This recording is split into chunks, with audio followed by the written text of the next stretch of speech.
ह ओके। चलिए दोस्तों, आप सभी का स्वागत है आपके अपने प्लेटफ़ॉर्म में और मैं आपका एजुकेटर डीके गुप्ता।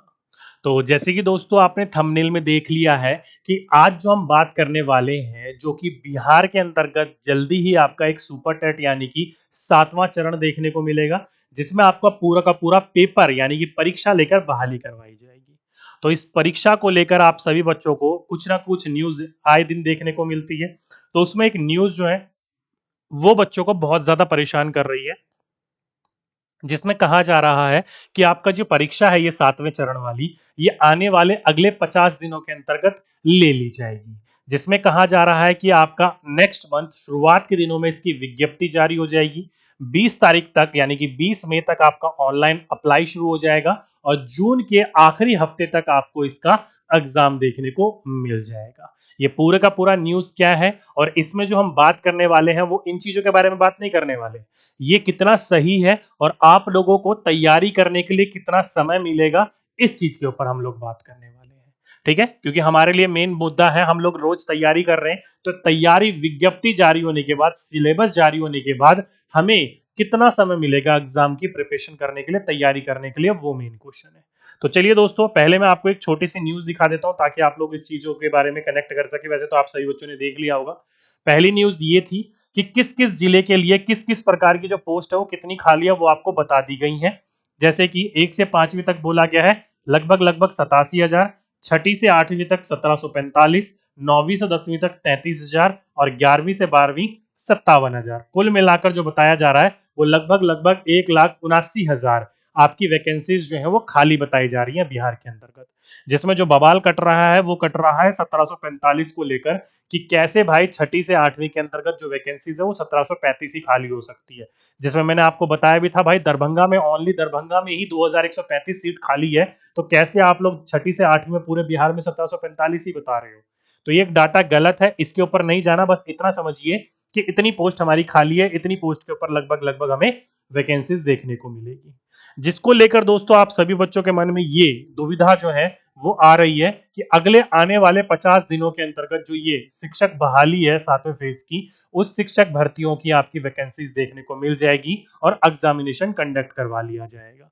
तो ये 4 से जो 40 से 50 दिन है, ये पूरे के पूरे जो हमारे शिक्षक हैं, इनके पूरे का पूरा जो वेतन वगैरह है वो दिया गया था और ये जो 40 से 50 दिन है, इनके अंतर्गत आपके एग्जाम करवा लिए जाएंगे, ये कहा जा रहा था। लेकिन दोस्तों सीधे सपाट शब्दों में अगर मैं बोलूं तो भाई ये एकदम बोल सकते हैं एक और जुमले टाइप का है कि 40 से 50 दिनों के अंतर्गत किसी भी हालत के अंतर्गत आपके एग्जाम नहीं कंडक्ट करवाए जा सकते।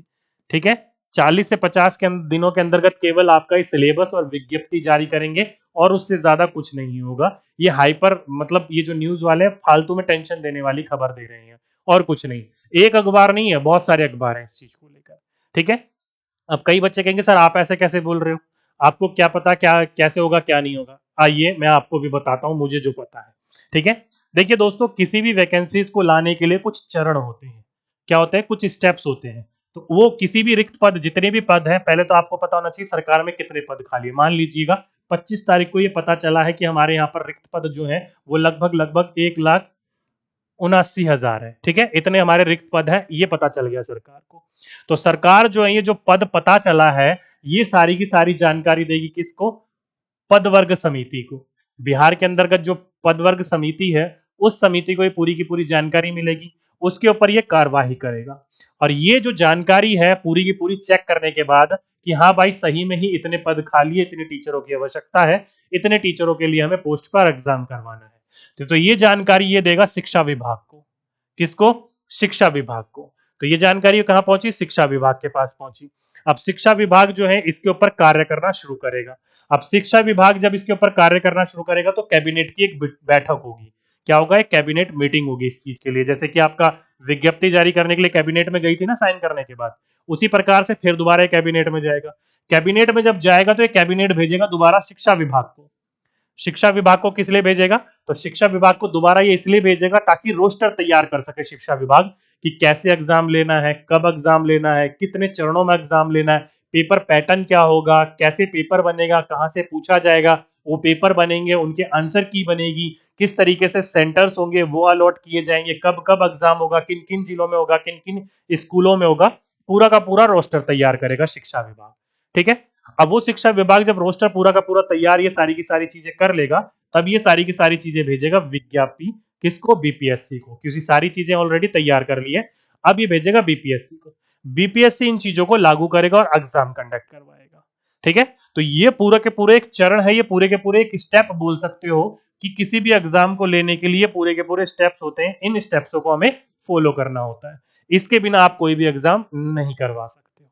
तो देख सकते हो दोस्तों, इन्हीं के अंतर्गत ये इतने चरण है। ये तो केवल आपका मोटा मोटी तौर पर समझाने के लिए मैंने आपको बोला कि इतने मोटा मोटी चरण है। इन चरणों को पार करने के लिए ना करते हुए यहीं पर ही दोस्तों 30 से 50 दिन लग जाएगा। और जिस तरीके से हमारे कार्य चल रहे हैं हमारे सरकार के अंतर्गत, तो उसके अनुसार तो सीधी सीधी सी बात है, लग भी नहीं रहा है कि होगा कि नहीं होगा। ठीक है।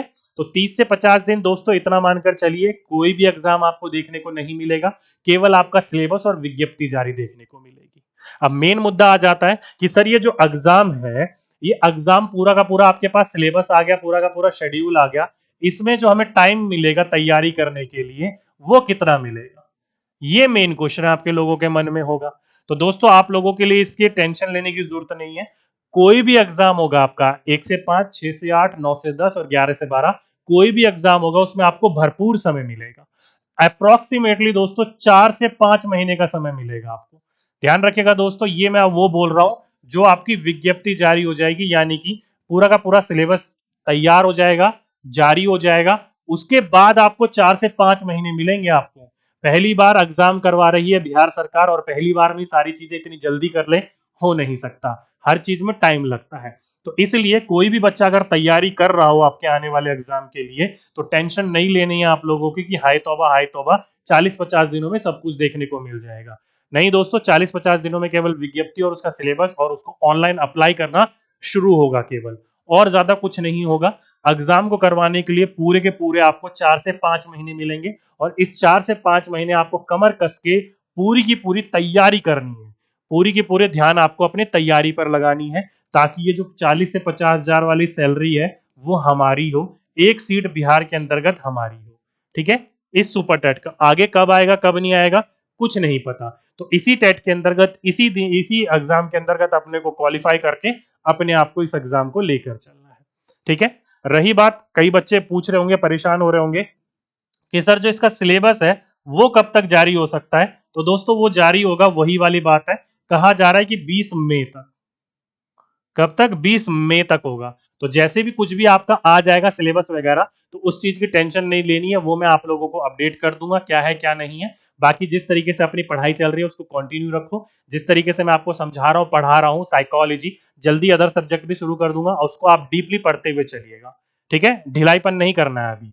ओके, चलिए तो आज के लिए अभी के लिए की छोटी सी इंफॉर्मेशन थी। उम्मीद करता हूँ सारे बच्चे समझ गए, किसी प्रकार की और दुविधा नहीं होगी आपके मन में। ठीक, तो आज के लिए अभी के लिए बस इतना ही। आपसे फिर मुलाकात होगी एक नेक्स्ट वीडियो में एक नेक्स्ट टॉपिक के साथ। जब तक के लिए सभी बच्चों को धन्यवाद।